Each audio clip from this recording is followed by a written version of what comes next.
২৯ September রাত থেকে কি আকাশে ২টি চাঁদ দেখবে মানুষ? ২ মাস পর কোথায় যাবে এই চাঁদ? অথবা এই চাঁদ কি মানবজাতির জন্য কোনো হুমকি?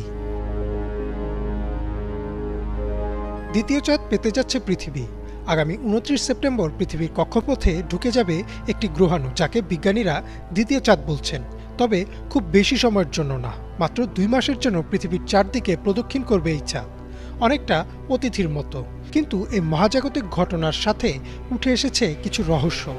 চলুন জেনে নেই পৃথিবীর এই দ্বিতীয় চাঁদের আদ্যোপান্ত। জ্যোতির্বিজ্ঞানীরা বলছেন আগামী ২৯ সেপ্টেম্বর থেকে ২৫ নভেম্বর পর্যন্ত একটি গ্রহাণু পৃথিবীকে প্রদক্ষিণ করবে, যার নাম দেওয়া হয়েছে 2024 PT5। এই গ্রহাণুকে মিনি মুনও বলা হচ্ছে। আমেরিকান অ্যাস্ট্রোনমিক্যাল সোসাইটির এক গবেষণায় এই গ্রহাণুর গঠন, ভ্রমণ পথ সহ অন্যান্য বিষয়গুলো উঠে এসেছে। মাদ্রিদের কমপ্লুটেন্স বিশ্ববিদ্যালয় গাণিতিক বিজ্ঞান অনুষদের গবেষক কার্লোস দে লা ফুয়েন্তে মার্কোস জানান, গ্রহাণুটির ব্যাস প্রায় ৩৭ ফুট, যা একটি ৪ তলা ভবনের সমান উঁচু। গত ৭ই আগস্ট নাসার দক্ষিণ আফ্রিকা ভিত্তিক asteroid terrestrial impact last alarm system বা অ্যাটলাস ব্যবহার করে গবেষকরা এই গ্রহাণুর সন্ধান পান। এমন অনেক গ্রহাণু এর আগেও পৃথিবীর দিকে এসেছে, তবে বেশিরভাগ ক্ষেত্রে তারা পৃথিবীর বায়ুমণ্ডলে প্রবেশ করার সাথে সাথে শূন্যেই পুড়ে ছাই হয়ে যায়। তবে 2024 PT5 নামের গ্রহাণুটি কিছুটা ভিন্ন। দে লা ফুয়েন্তে মার্কোস বলেন, কোনো বস্তুকে পৃথিবীর চাঁদে পরিণত হতে হলে সঠিক গতি ও দিক মেনে পৃথিবীর দিকে আসতে হবে।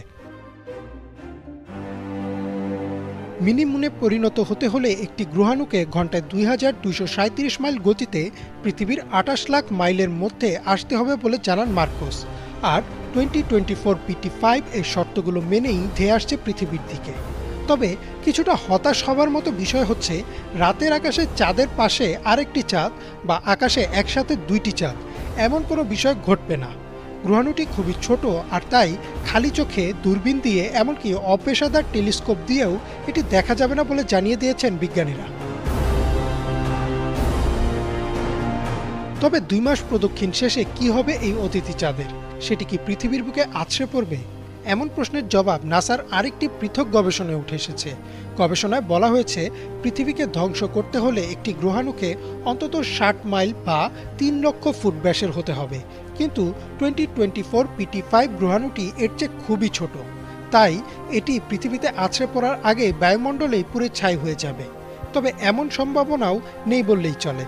নাসার গবেষকরা নিশ্চিত করেছেন যে 57 দিন পৃথিবীকে প্রদক্ষিণ করার শেষে এই গ্রহাণুটি ফিরে যাবে হেলিওসেন্ট্রিক অরবিট বা সূর্যকেন্দ্রিক একটি কক্ষপথে।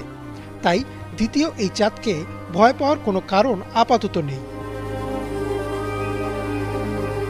বলে রাখা ভালো যে পৃথিবীতে এমন অস্থায়ী চাঁদ এটাই প্রথম না। এর আগেও বেশ কয়েকবার এমন অতিথি চাঁদের দেখা পেয়েছে বিশ্ব। সর্বশেষ 2020 সালের ফেব্রুয়ারি মাসে পৃথিবীর কক্ষপথে 2020 CD3 নামের একটি গ্রহাণু দেখতে পান বিজ্ঞানীরা। পরবর্তীতে জানা যায় শনাক্ত